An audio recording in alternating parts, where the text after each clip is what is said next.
Welcome to Behind Beliefs, Behaviors, and the Brain, your communication podcast, where we bring brain science and communication strategy together to transform how we lead, connect, and thrive. I am your host, Dr. Maisha Claiborne, mom, physician, coach, consultant, and lover of all things brain and behavior. I also happen to be a trained expert in cultivating trust and safety through trauma-informed communication. Now, you may be wondering, what the heck does that mean? No worries.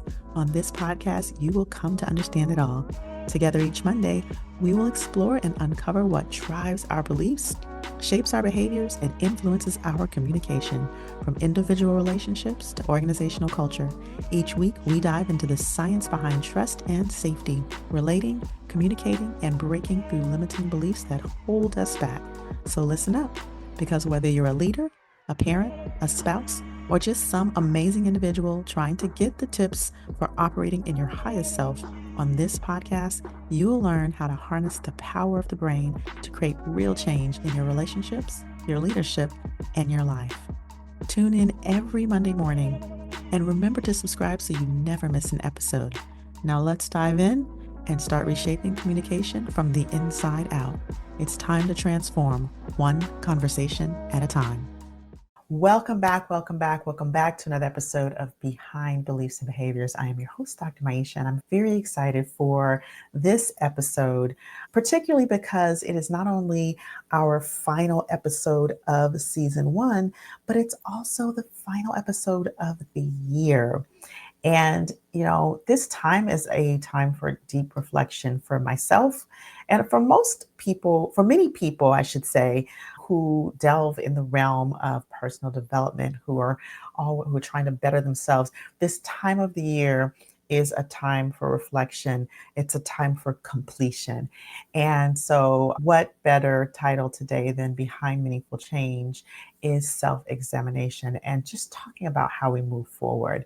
There was a quote that I came across very recently, and the quote is by Buddha, and it says, "All that we are is a result of all that we have thought." And I find that so meaningful. As you know, much of what I talk about is how we mind our thoughts. And when we look at, and I'm going to talk specifically about where we are today as a society, but also you can map this on to where you are in your life.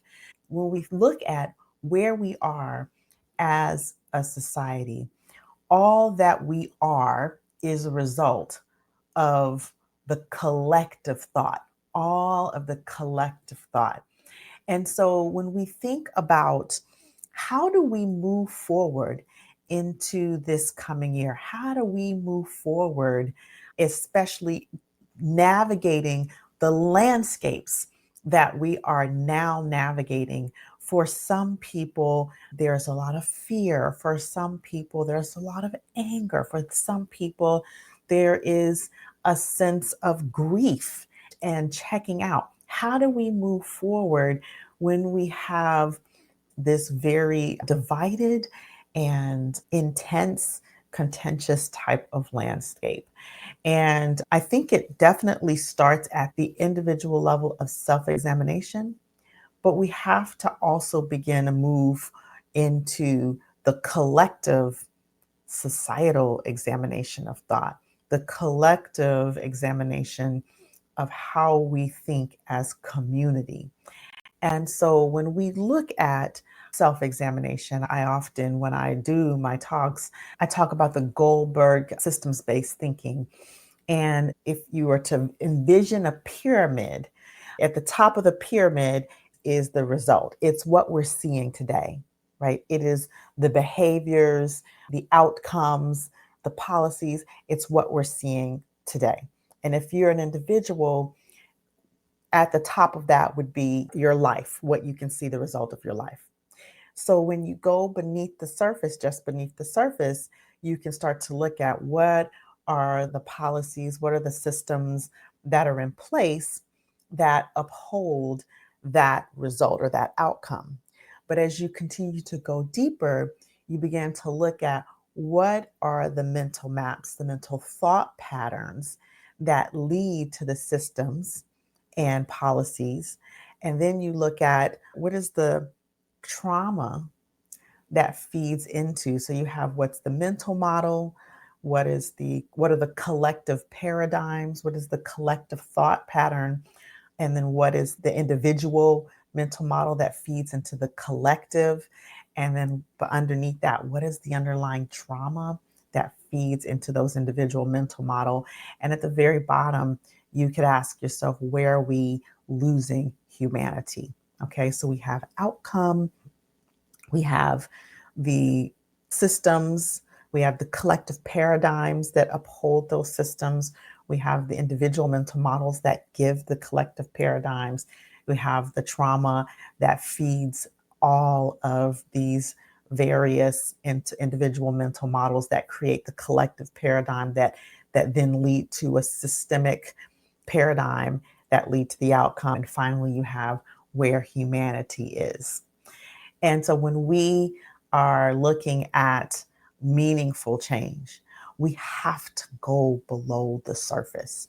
We have to go below what is the system. The system is very important to examine, but we have to begin to examine ourselves, our mental models, in order to look at what meaningful change would look like. If we take that to, say, the family unit, and we look at, let's say, what maybe it's a family that would be considered, I'm going to put my air quotes up here, dysfunctional, right? Because what is dysfunctional? We say that everything works for the outcome that you're getting. So it's functional for the outcome that you're getting. Now, does it work for the goals that you want? Does it work for the values, the deep core values that you have? Does it work for the life that you desire? That is a different story. That is a different question. However, every dynamic works for the unconscious attachment that is happening. Every dynamic works for the result that's currently happening. All right. So I want you to follow me here, because what I'm saying is that where we are, it may not work for where we want to be in our lives, but the behaviors are working for the current outcome. And so if we want to change the outcome, we have to go deeper than the surface structures, the surface systems. Now, the systems must change, but our systems, our environment is limited by our beliefs, are limited by the container of the identity of who we see ourselves to be.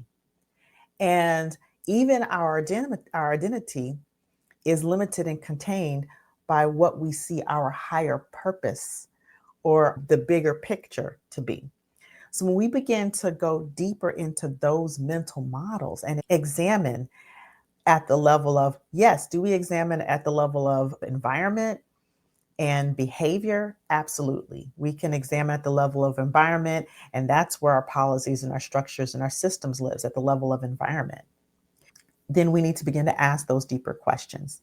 So the question is, what behaviors are happening that feed the environment? And then you want to look at, what are the belief systems collectively and individually? And when we're talking about at the family unit, and particularly when we're talking about organizationally speaking or communities, this actually can be where change gets lost, because everybody has their different belief systems and individualism is at play. And what I have noticed when I work with organization is that people definitely are interested in looking at, what are the actions that we can take systemically? What are the policies we can put in place? But when it comes to examining one's beliefs and values, there is a fear that comes up. And I believe that fear comes up because we are often afraid that our identity will be taken away. And again, that is rooted very much in individualism. And what we know is there are communities that thrive even more so than we're thriving whether it looks like they're thriving like we are thriving or not, based on more of a sense of collective and community, not on the basis of individualism. Okay. And not collective as in groupthink, but collective as in interdependence and the understanding that we can celebrate ourselves as individuals while we act independently, while we tie our freedom and to each other. We're co-liberating, we're permanent partnering, right? And so we have to examine what are the fears that drive the beliefs, that drive the behaviors, and where do those fears come from? What traumas, like either personal traumas, familial traumas, generational traumas feed into that? And then we want to look at, can we begin to widen the sense of who we are as an identity? Now, this is happening on the individual level specifically, because I think that this work has to happen at the individual level in order for it to make a difference at the community level or at the organizational level. For example, if I am a CEO in an organization and my identity, my view of being a CEO is based on a particular very rigid way of being, a authoritarian rather than authoritative, right? Authoritarian model, then the way I'm going to interact with my staff, with my employees, and even with my partners and contracting and colleagues, I should say, is going to be impacted in that way and will the limit the relationship. But when I widen the scope of what CEO means and what I widen the scope of what leader means in this capacity, and I begin to shed this rigid identity. And I understand that it can be very scary to shed one's identity, but when we begin to shed that old identity and widen the scope of what our role is, of who we think we are, then it actually begins to expand our belief systems and impact our values and expand those values to a higher level, which will impact our behavior, which will impact the environment. And then finally, taking it a step further, if the bigger purpose is simply driven by revenue, then I am going to assume a particular role that may be rigid, that may be money driven, that may be disconnected or dissociated from the person, maybe a little bit less compassionate than if the higher purpose or the vision is impact.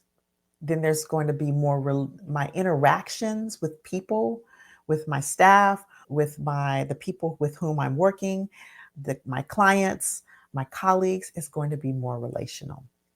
And so when we look at moving forward in this current landscape, the first thing that really has to happen is self-examination. What's happening in the environment? How is that impacting my behaviors? How are my behaviors impacting the environment? What are my beliefs and fears? There's a lot of broken trust. There's a level of what feels like lack of safety. And in the community, how do we restore that? How do we examine what's really underneath that at the individual level? So person by person, individual by individual, we can begin to reconnect. And so this is just something I think is good to reflect on as we move into the new year, because we're moving into a new season. And it is a season of great unknown. And contrary to many people's beliefs, we will need each other. we will need community. And so let's look at examining ourselves, but examining ourselves inside of community and as community, examining ourselves so that we can then begin to expand those paradigms of beliefs and values and identity and collectively move forward for, a better outcome despite the unknown. So with that, I leave you with this quote. Again, the quote, "We all that we are as a result of all that we have had." But the second quote that I came across is, "Your worst enemy cannot harm you as much as your own unguarded thoughts." All right. So please take a moment to share this episode with a friend, a family member, a colleague, because as we move forward, we're going to be needing to self-examine, self-individual and self-collective. And if your organization is interested in me coming in and facilitating these dialogues, please reach out to me at mindremappingacademy.com. So I look forward to our next conversation. I bid you a safe and happy holiday season. Happy New Year. And until the next time I see you, stay empowered. Thank you for joining me on today's episode. We truly appreciate our listeners because without you, there is no podcast. I really hope you enjoyed today's episode and that it gave you fresh insights and practical tools to elevate your communication and build trust and safety in all areas of your life, from leading your teams to strengthening your relationships at home. If today's conversation resonated with you, please take a moment to subscribe to the podcast, share this episode, and leave us a 5-star review. Your support helps us reach more people looking to enhance their relationships, their leadership, and the communication in every area of their life. If you are ready to take your communication to the next level, I encourage you to check out our Communication That Transforms online course. This course dives deep into creating psychological safety, mastering trauma-informed communication that allows you to build behavioral flexibility and tackle any circumstance in your life. You'll learn practical strategies for handling difficult conversations, navigating conflict, and cultivating trust in a way that truly resonates with the people around you and leaves them feeling seen, heard, respected, valued, and welcome. This course is designed to help you transform not only how you lead, but how you show up in all your relationships, whether in the boardroom with your teams or at home with your family. Check out the course at mindremappingacademy.com/TICC to learn more, see the full course catalog, and register. This link will also be in the show notes. That's www.mindremappingacademy.com/TICC. Finally, if these topics resonate with you and you want to bring them to your department, your team, or your organization, I'd love to speak with you. Reach out to me and invite me in for a workshop or a conference tailored to elevate your organization's trust, collaboration, communication, safety, and belonging. You can learn more and reach out to me by visiting mindremappingacademy.com/corporate-programs. Remember, change happens one intentional conversation at a time. With one small shift in how we connect, listen, and lead. Keep listening with intention and communicating with clarity. And until the next episode, stay empowered.